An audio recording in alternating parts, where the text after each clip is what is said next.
Hello, Grand Slammers. It's Cameron Diaz here, and let me just say for this video, you have to be a really big Taylor Swift super fan to be able to tolerate Taylor Swift and her music and her celebrity lifestyle. Because honestly, I am not a Taylor Swift fan. If I listen to a pop artist, like female pop stars, I listen to people like Ariana Grande, Dua Lipa, Selena Gomez, you know, all those other female artists. But Taylor Swift is just that one artist who I cannot 100%, tolerate often, really. And I'm gonna list off some things. So, first, before we begin on my opinions on why I can't 100% like Taylor Swift, well, I honestly think that her whole career is just like, I feel like I feel like the only reason why her career is so successful is because she forces album ideas, most of the time based off of her relationship uh, history. And basically, most of her songs, as far as we know, most of her songs are basically her talking about her past relationships with different celebrity boyfriends and what she remembers about it and why the relationship didn't work. I mean, come on now. Like Taylor Swift practically get changes boyfriends more than a female probably changes their underwear. It's so damn crazy how it just seems to be like that. And I honestly think that, I mean, yeah, I mean, there are a lot of good Taylor Swift songs out there. Like, for example, I like her song Cruel Summer from her 2019 album Lover, which actually came out when I was about ready to come home from Connecticut Valley Hospital back to focus after I had recovered from my personal struggles and got the medication I needed. But, like, the thing is, though, is, like, I just think, like, Taylor Swift has literally, because, like, there's just so many people out there that like her music, and a lot of girls can relate to her level, I guess. And, she makes she makes all these different, like, powerful and like really meaningful songs, I guess. And not only like Taylor Swift, she writes her own music. I'm pretty sure she's not one of those artists that needs a ghostwriter, because I'm pretty sure Taylor Swift writes her own music. She's probably been doing that since the beginning of her career, the minute she released her first album when she was actually still a country singer and not a pop singer. Because we all know that, like, Taylor Swift eventually became a pop singer around, like, the early 2010s, like around the time she was about to release her 2012 album Red. And it's like that's when we started to see a transition where she became the pop star that she is today. And honestly, I only have one Taylor Swift CD in my CD collection, and that is her album 1989, which I really don't understand why I still have that album, because I don't listen to it anymore, and honestly, I got bored of it. So if I ever, clean out my apartment again, I'm probably gonna, get rid of that CD, because 1989, I grew tired of it. I don't listen to it no more. All the songs on that album were overplayed on the radio, so I just completely lost interest altogether. I feel like I want to listen to her newest album, Midnights.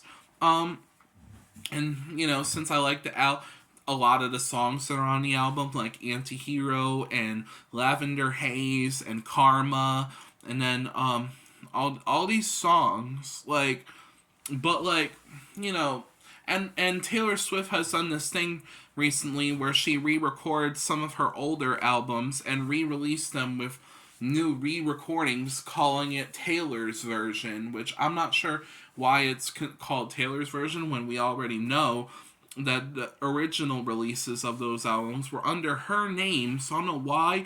Maybe it's because when she re-records her old songs, she basically gets to do it the way that she wishes that she could have done it, in a personal way. maybe that's why, I don't know. I'm not Taylor Swift, so I don't get to decide what I do with my music catalog. And it's like, that's just my opinion. Because, like I said, a lot of her songs are basically about, like, all these past relationships that she's had with all these celebrity boyfriends, and, like, what she remembers about the relationship and why it didn't work out to the point where she felt the need to write a song about it. Almost like a breakup song. That's pretty much all her songs are. I feel like 85% of her music is friggin' breakup songs, you know? That's her trend. That's her running gag. That's what gives it her alter ego. That's basically, what makes her music in her style. It's just so stupid, in my opinion. There's very few songs that she has that aren't about her past relationships. Maybe there is more songs that are not about relationships that I don't know of, because haven't really listened to Taylor Swift's music like that from start to finish.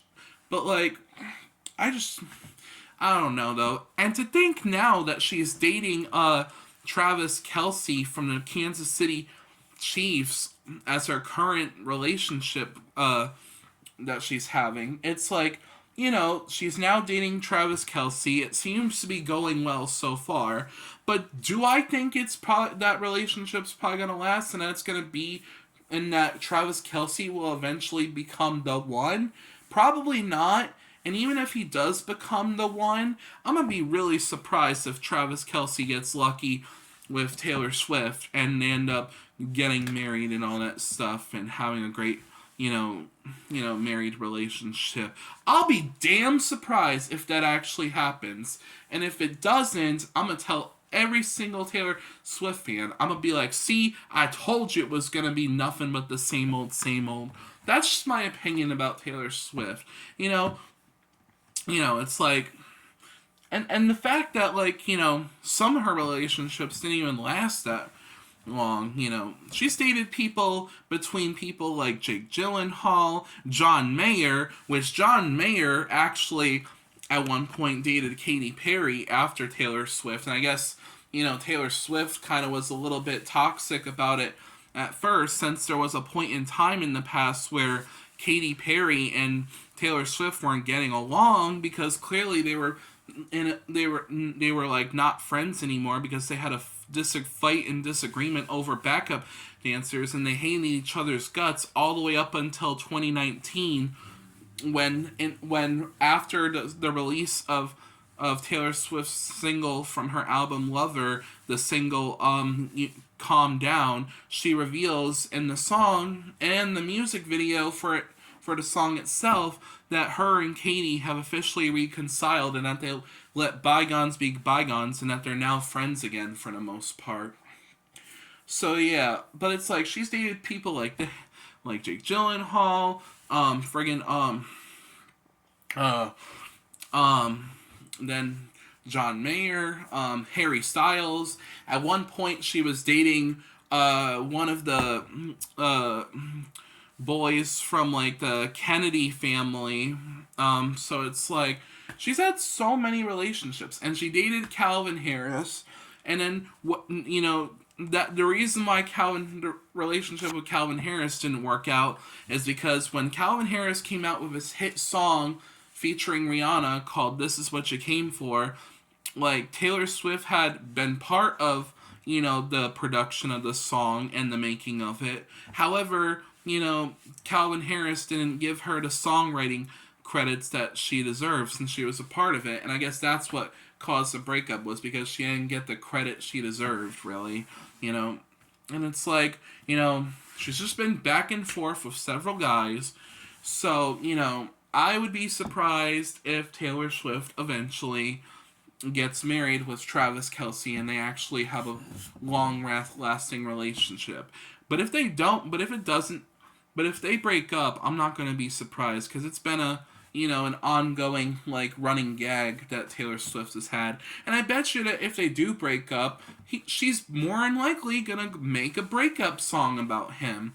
This is just what I'm saying. But so far, it's looking like the relationship is a mutual and good one. Because Taylor Swift is dating Travis Kelce from the Chiefs. She's now good friends with Patrick Mahomes' wife, Brittany Mahomes, and then of course she's good friend. She's also, getting along with Travis Kelce's mother and Travis Kelce's brother from the Philadelphia Eagles. I don't know his name, but he's part of the Kelce family. So, you know what? This is just the beginning of their relationship. We'll just have to play it by ear and pay close attention to their relationship to see what will truly happen down the road. And then, of course, Taylor Swift, recently came out with her, like, her concert movie, the Eras Tour movie. And obviously she's been making a lot of money off of that, too. So, between her concert movie release in theaters and how it's blowing up in the box office, and the fact that she's in a relationship with Travis Kelce, she's got a good life in the palm of her hands right now. But let's see how long that lasts. You know what I'm saying? So yeah. But yeah, that's my opinion about Taylor Swift. I just thought I'd make a quick video, a second video for today about my thoughts about Taylor Swift and what's been going on with her and Travis Kelce and her entire career altogether. So yeah, make sure you like, comment, and subscribe. Let me know your opinions about Taylor Swift. I would love to hear them. So yeah, and yeah, like, comment, and subscribe. It really makes me feel good when my fans subscribe to me. So yeah, hope you guys all have a good day, and I'll see you Grand Slammers soon. Bye bye.